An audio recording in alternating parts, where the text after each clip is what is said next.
Surat edaran penting untuk orang tua yang memiliki anak sekolah, mulai dari SD, SMP, dan SMA. Nah, kira-kira ada surat edaran penting apa ya? Kalian simak video ini sampai selesai, dan jangan di-skip-skip agar tidak gagal paham. Nah, oke teman-teman, berikut ada surat edaran penting dari Kementerian Pendidikan ya teman-teman, atau Puslapdik Kemendikbud. Nah, di sini mengenai tentang pengusulan PIP ya. Nah, jadi ada kabar gembira untuk para KPM PKH, BPNT, PBI maupun dan yang lainnya ya. Nah, di sini ada pembukaan pendaftaran bantuan PIP. Nah, di sini saya akan membahas mengenai bantuan PIP ya, atau program Indonesia Pintar.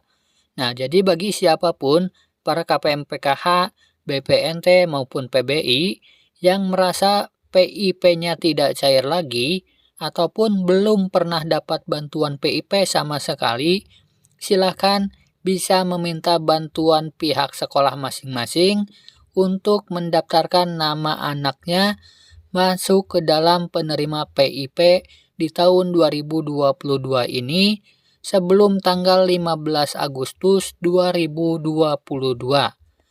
Nah, jadi silakan ya teman-teman yang memiliki anak sekolah dan belum mendapatkan bantuan PIP, silakan usul ke pihak sekolahnya masing-masing. Nah, tapi dalam hal ini, semua yang menentukan lolos tidaknya adalah tergantung dari pusat ya teman-teman, dari Kementerian Pendidikan dan Kebudayaan atau Kemendikbud. Nah, jadi pihak sekolah itu hanya pengusulnya saja, sedangkan yang menentukan lolos tidaknya adalah dari Kementerian Pendidikan dan Kebudayaan atau Kemendikbud. Nah, dan perlu diketahui juga, pihak sekolah dalam mengusulkan siswanya, setiap sekolah memiliki kuota yang berbeda ya teman-teman. Nah, jadi masalah menjadi peserta atau tidaknya semua keputusan ada di pusat atau di Kemendikbud.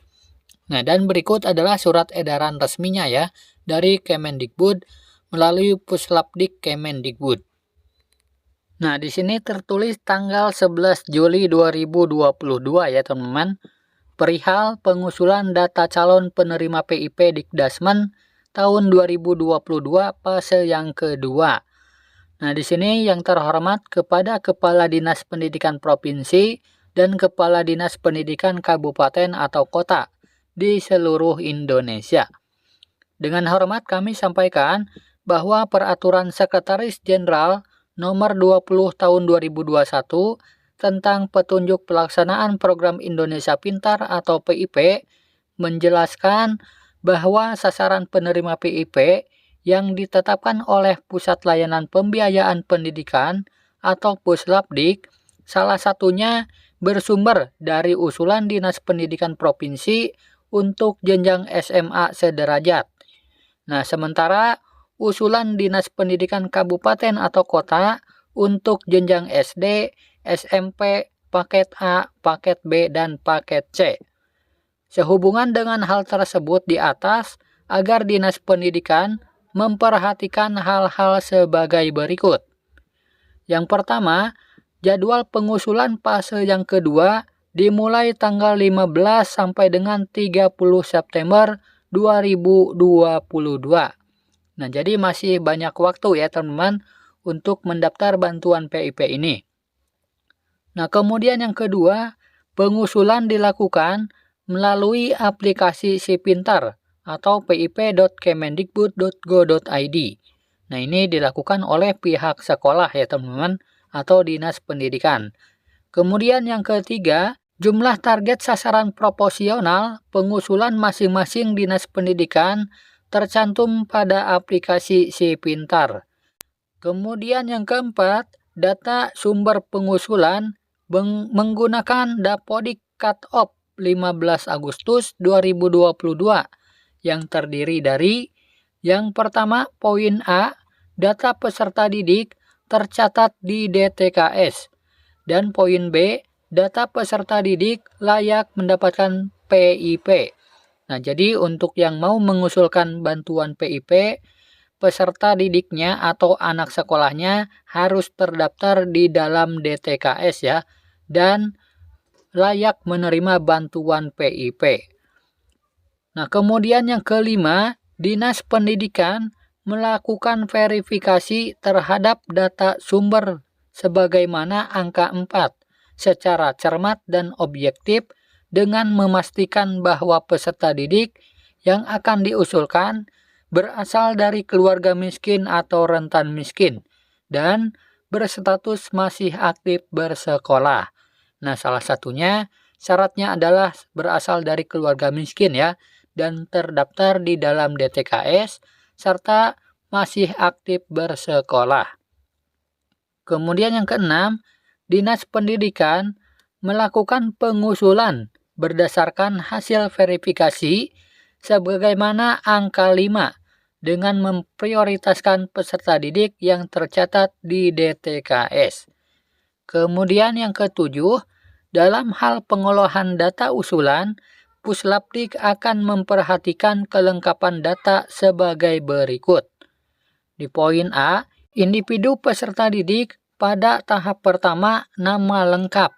Kemudian yang kedua, jenis kelamin. Dan yang ketiga, NISN. Kemudian yang keempat, nomor induk kependudukan atau NIK. Dan yang kelima, tempat lahir. Yang keenam, tanggal lahir. Yang ketujuh, agama atau kepercayaan. Dan yang kedelapan, alamat. Serta yang kesembilan, layak PIP berikut alasan layaknya. Nah, kemudian di poin yang B, ibu dan ayah kandung pada kolom halaman yang pertama adalah mengisi nama lengkap. Kemudian nomor induk KTP atau NIK. Kemudian yang ketiga, tahun lahir. Dan yang keempat, pendidikan terakhir. Dan yang kelima serta dan yang keenam adalah pekerjaan serta penghasilan. Kemudian di poin yang C, formulir untuk wali apabila ada. Pada halaman pertama adalah mengisi nama wali. Kemudian yang kedua, pekerjaan wali. Dan yang ketiga, penghasilan wali. Kemudian di poin yang D, satuan pendidikan. Pada kolom yang pertama, nama satuan pendidikan. Kemudian yang kedua, alamat sekolah atau satuan pendidikan. Dan yang ketiga, mencantumkan kode pos satuan pendidikan di kotanya masing-masing. Nah, silakan ya teman-teman untuk para orang tua yang memiliki anak sekolah dan belum mendapatkan bantuan PIP, segera usul ya ke pihak sekolahnya masing-masing atau ke dinas pendidikan setempat. Nah, dan perlu diketahui sebelum mendaftar, pastikan dulu nama anaknya terdaftar di dalam DTKS ya, atau data terpadu kesejahteraan sosial. Nah, bagaimana cara daftar DTKS? Silakan kalian usul langsung ke dinas kelurahan setempat ya, atau ke desa masing-masing untuk masuk ke dalam DTKS terlebih dahulu. Nah, itulah surat edaran penting hari ini untuk para masyarakat yang memiliki anak sekolah dan ingin mendapatkan bantuan PIP. Nah, semoga video ini bermanfaat. Sampai jumpa di video selanjutnya. Wassalamualaikum warahmatullahi wabarakatuh.